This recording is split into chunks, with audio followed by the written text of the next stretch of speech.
people on the streets who have no clothes, no food. Muslim, non-Muslim is not a concern at the moment. Respected ulama ikram, salat ikram, assalamu alaikum wa rahmatullahi ta'ala wa barakatuh. All praise are definitely due to Allah subhanahu wa ta'ala, who is the cherisher, nourisher, giver, the sustainer, and the provider.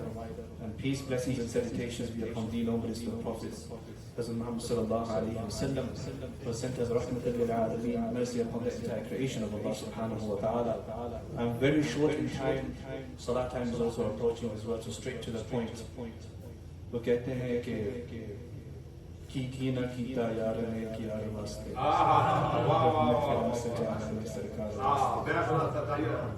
और जहाँ भी हो वहीं से दो सदा सरकार सुनते हैं सरे आईना सुनते हैं से दीवार सुनते हैं.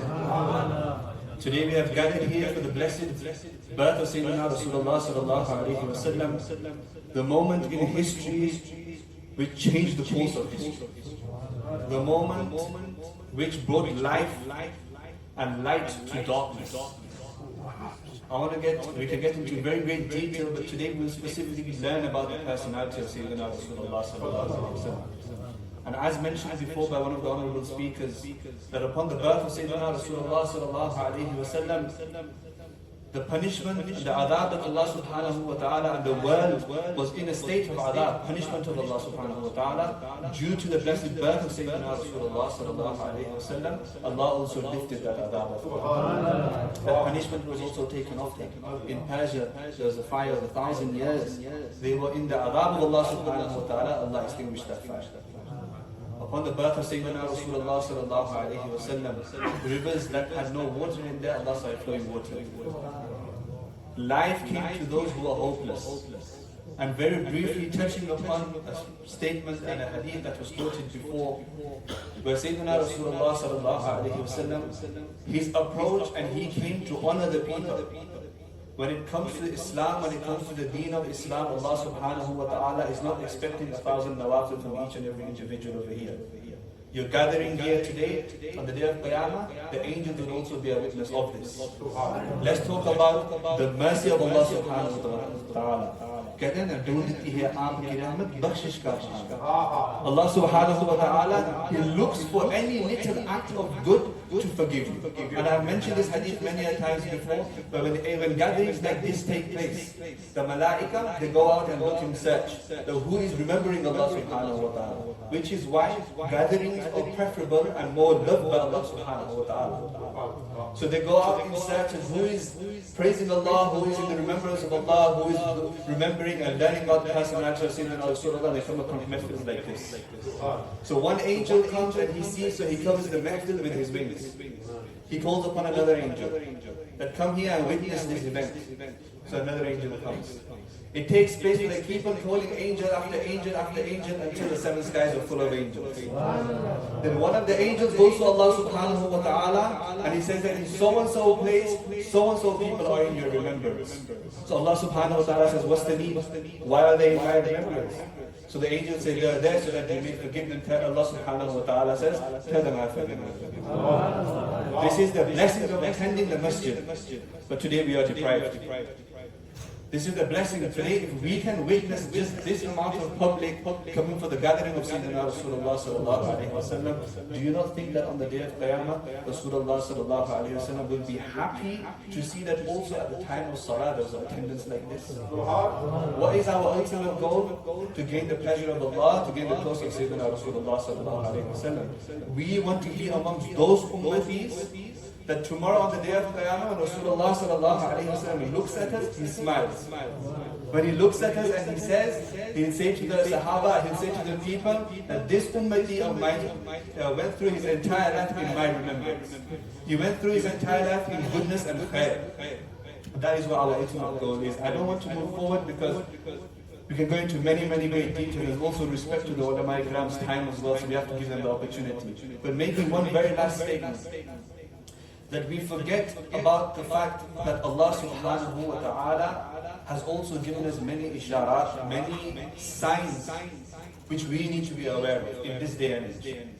especially amongst those and the situation, the environment that we have created ourselves. We can't blame fingers on other people, but we have created the same environment.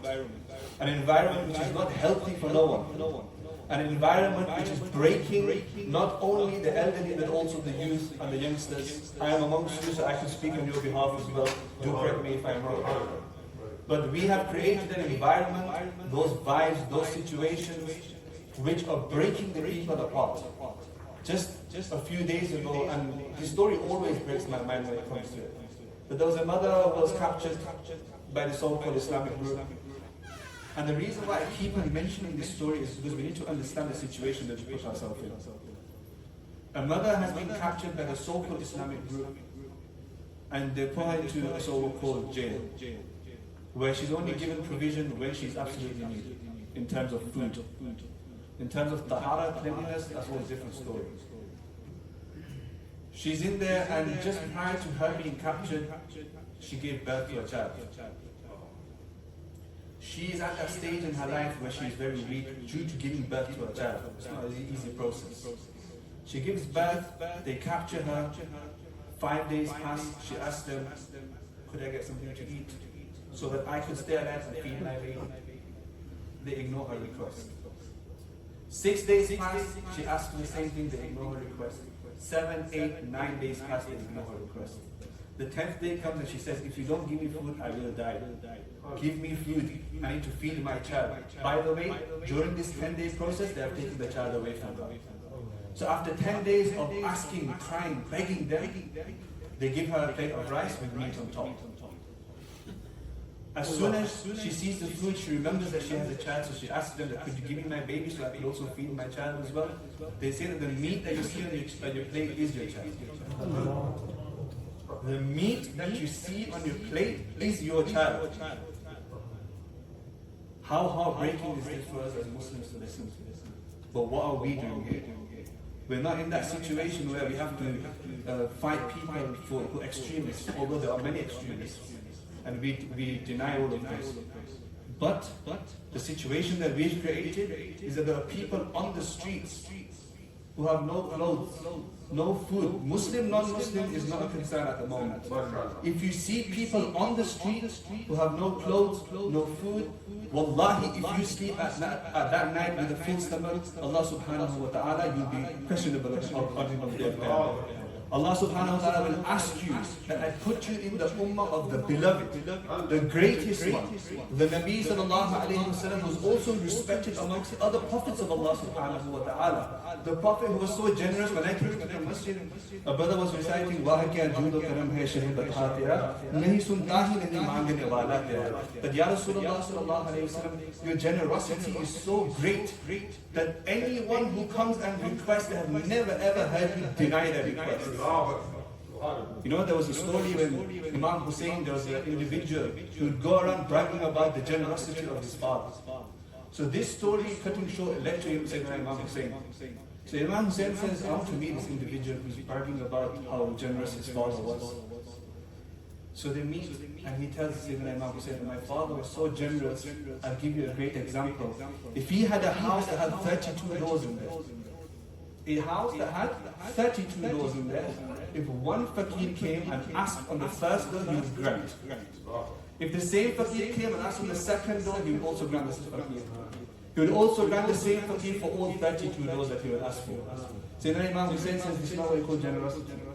Look at my grandfather. Sayyidina Rasulullah sallallahu alayhi wa sallam. This is a moment of pride for us. Nabi that cared for us. Sayyidina Imam Hussein says that if that same fakir came to my grandfather's house and my grandfather had 32 doors, he would give him so much on the first door that fakir wouldn't have to come again. This is the generosity of Sayyidina Rasulullah.